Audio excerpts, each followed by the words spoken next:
Jadi, langsung saja bimbingan kelompok merupakan salah satu layanan yang ada di dalam bimbingan konseling Islam yang diberikan oleh konselor secara kelompok dengan memanfaatkan dinamika kelompok yang akan membahas berbagai topik yang sedang hangat dibicarakan di media sosial, media massa maupun media elektronik dengan tujuan memberikan informasi, wawasan, pengembangan potensi, dan lain sebagainya.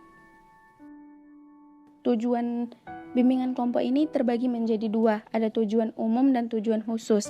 Tujuan umum ini yaitu untuk meningkatkan kemampuan bersosialisasi, sedangkan tujuan khusus bimbingan kelompok ini lebih pada substansi atau topik yang dibahas, seperti wawasan, pemahaman, solusi informasi, dan perasaan anggota kelompok.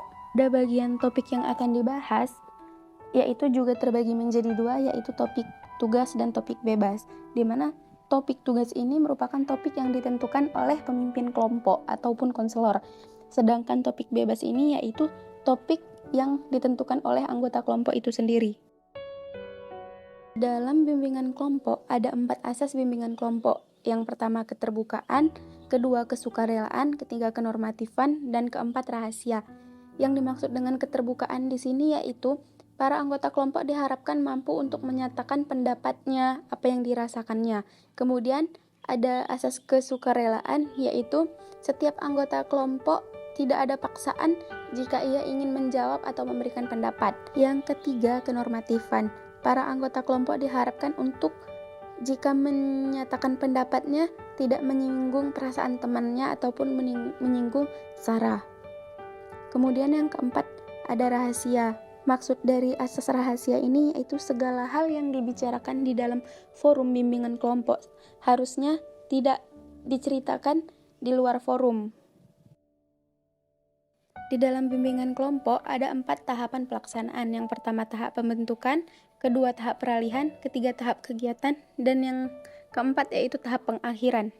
Pada tahap pembentukan, di sini yang dilakukan pemimpin kelompok ialah mengucapkan salam, mengucapkan terima kasih kepada anggota kelompok, dan memberikan ucapan selamat datang kepada anggota kelompok.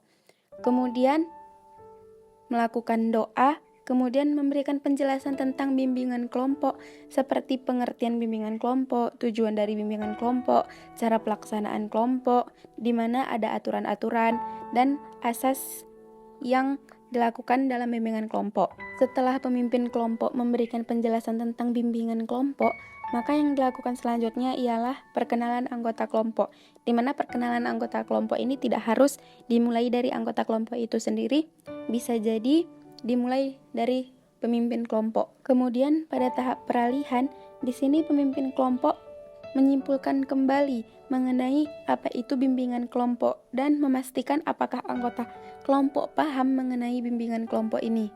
Pada tahap peralihan ini sebaiknya dilakukan ice breaking. Pada tahap peralihan ini, pemimpin kelompok boleh menyatakan harapan-harapannya agar anggota kelompok ini mau terbuka, saling sukarela, atau saling mau menyatakan pendapatnya masing-masing.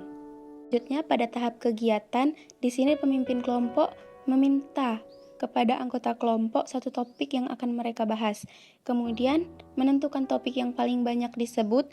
Mungkin salah satu anggota kelompok menyebutkan topik berbeda, kemudian ada yang sama. Jika terjadi perbedaan dalam menyebutkan topik anggota kelompok, boleh melakukan voting untuk menentukan topik apa yang akan mereka bahas. Kemudian pemimpin kelompok menanyakan kepada anggota kelompok kenapa ia memilih topik tersebut. Di sini, pemimpin kelompok menggunakan pola BMB3, yaitu berpikir, merasa, bersikap, bertindak, dan bertanggung jawab. Kemudian yang terakhir ada yaitu tahap pengakhiran. Mungkin hanya sekian penjelasan mengenai bimbingan kelompok dari saya. Terima kasih.